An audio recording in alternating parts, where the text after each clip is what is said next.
recognize the diagnosis, you know which laboratory tests are needed, you know the medication, you may have managed the same condition during medical school or clinical practice.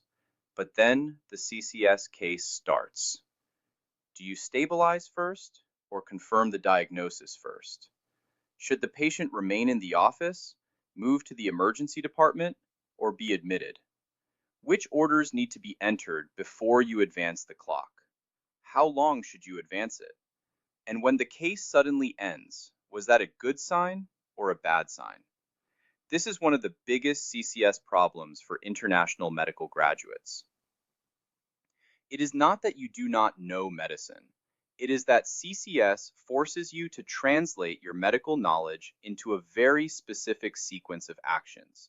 And it does that inside a US-based clinical workflow that may not match how you were originally trained. Today, I want to show you how to fix that. Many students approach CCS as if it is an open-ended diagnosis question. They read the presentation, identify the disease, and then try to remember every possible test and treatment associated with it. But CCS is not simply asking, what disease does this patient have? It is asking, can you safely manage this patient over time? You are responsible for entering orders, selecting an appropriate location, advancing simulated time, reviewing results, treating the patient, and reassessing the response. That distinction matters. A student can identify diabetic ketoacidosis correctly and still manage the case poorly by leaving the patient in the office, delaying intravenous fluids, advancing the clock too far, or failing to monitor potassium. The diagnosis may be correct, but the management sequence is not. This is not about IMGs being weaker clinicians. In many cases, the opposite is true. You may have substantial clinical experience, excellent medical knowledge, or experience managing patients with fewer resources than are available in the United States. The problem is that CCS assumes familiarity with the workflow of general medical practice in the United States. It expects you to recognize when a patient should be managed in an office, emergency department, inpatient unit, or intensive care setting. It expects you to know when treatment should begin before diagnostic confirmation. It also expects you to use a simulation interface that has no direct equivalent in normal clinical practice. Students already working in US residency may develop some of these order patterns automatically. An IMG taking step 3 before residency often has to build those patterns deliberately. That is why memorizing disease lists is not enough. You need a repeatable management structure. For every CCS case, think through 5 steps. The framework I'm about to teach you, we call SAFER. That is setting, acuity and stabilization, focused diagnostic workup, execute treatment and advance time, and reassess and resolve the case. Remember, always think of the acronym SAFER. The goal is not to enter every possible order. The goal is to make the next safe clinical decision in the correct sequence. Let's go through each part. First ask, is this patient in the correct location for the care they need? An unstable patient should not remain in the office while you complete an extensive outpatient workup. Someone with shock, respiratory distress, a surgical emergency, severe metabolic decompensation, or an immediately life-threatening condition may need emergency or inpatient management. Do not wait until every result is available before making an obvious location decision. The location is part of your management.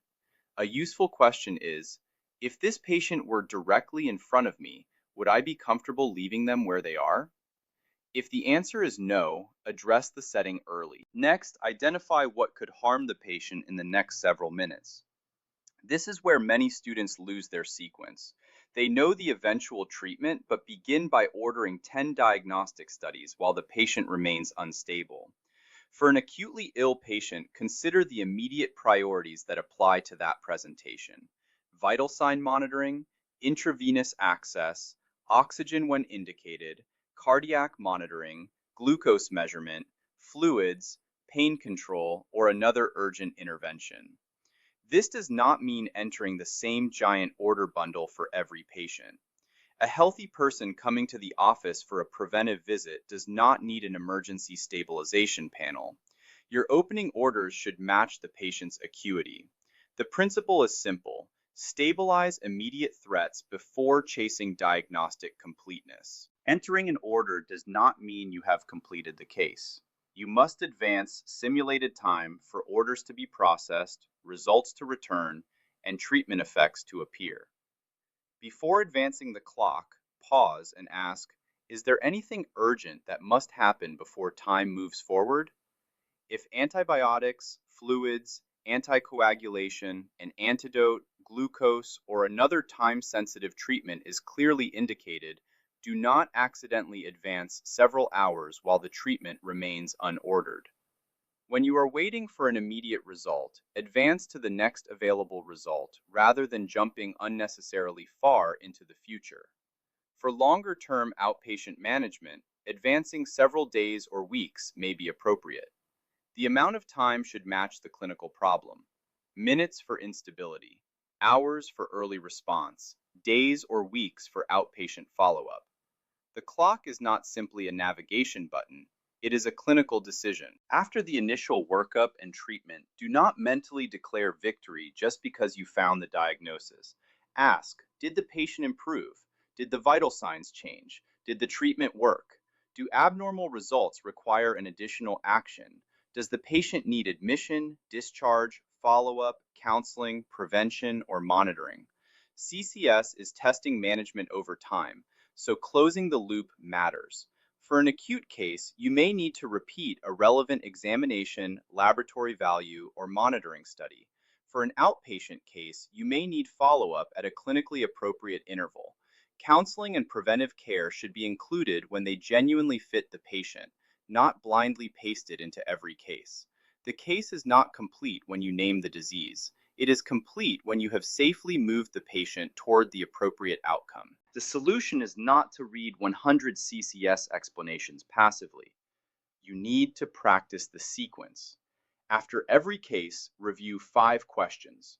Was the patient in the correct setting? Did I stabilize urgent threats early enough? Did every diagnostic order have a purpose? Did I advance time appropriately? Did I reassess the patient and complete the plan? Do not focus only on your percentage score. A score tells you that something went wrong.